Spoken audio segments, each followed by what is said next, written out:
Hi everyone. This week we're talking about identity, intersectionality, gender, and to get started, I want to talk about the identity and context table. So the 8 factors that I chose that are most salient to me are gender, race/ethnicity, religion/spirituality, socioeconomic status, family structure, educational background, ability status, and age/generational status. So these each make up how I view myself and how I interact in the world. As a woman, my gender has profoundly influenced how I navigate the world.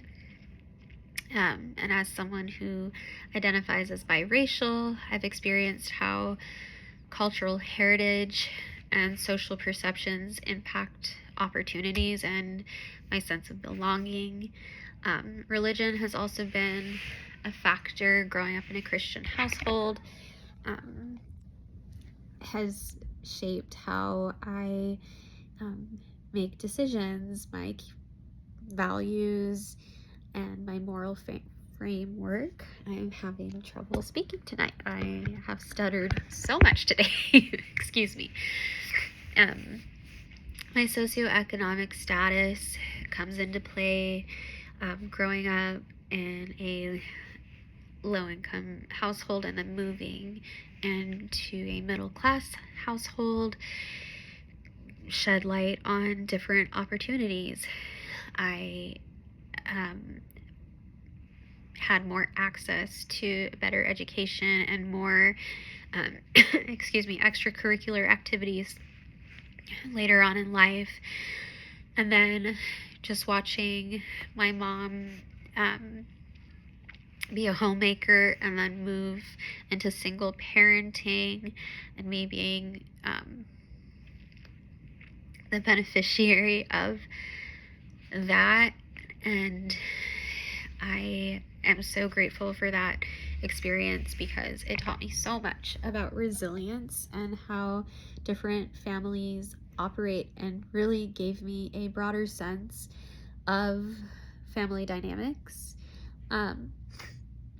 Being a millennial, I'm shaped by digital culture, post 9/11, shifting job market, also my neurodivergence and disability.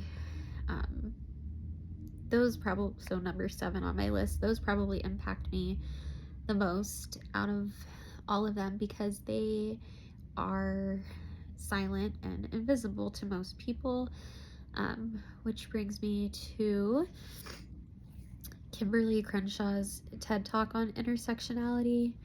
Her talk helped me name some feelings that I had been struggling with for a long time.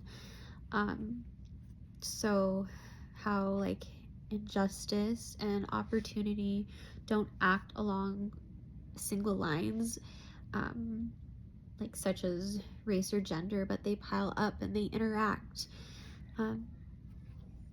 For me, it reframed identity as not just who I am, but also how I'm treated depending on which parts of me are visible or invisible.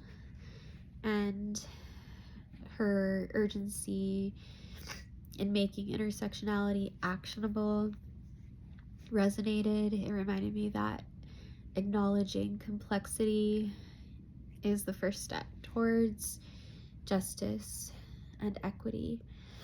I'm sorry, I'm coming down with a cold, so I'm really struggling with my sinuses tonight.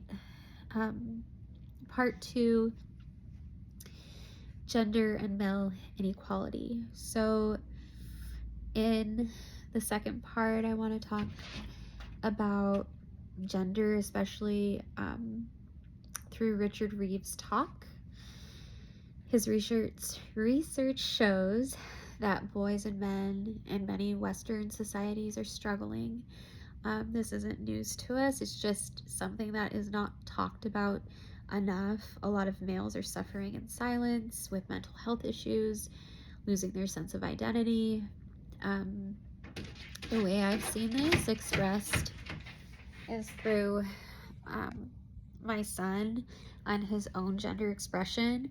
He is very gender fluid in his expression, and but he does identify as male, but he is called female pronouns a lot because people just see the long hair, or they see nail polish, or they see him wearing a dress, or they see him wearing makeup, and so those things signal to others like automatically like, oh, he's female. And it doesn't bother Everett, but I also wonder like how that is shaping his identity as a young male.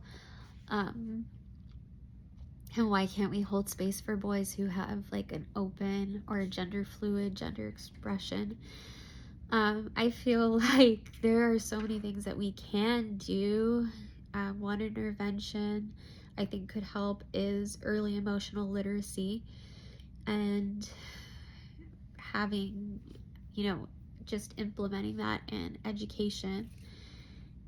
Not just sitting down with boys in counseling sessions and being like, hey, how are you? But here are some tools to help you work through these complex emotions.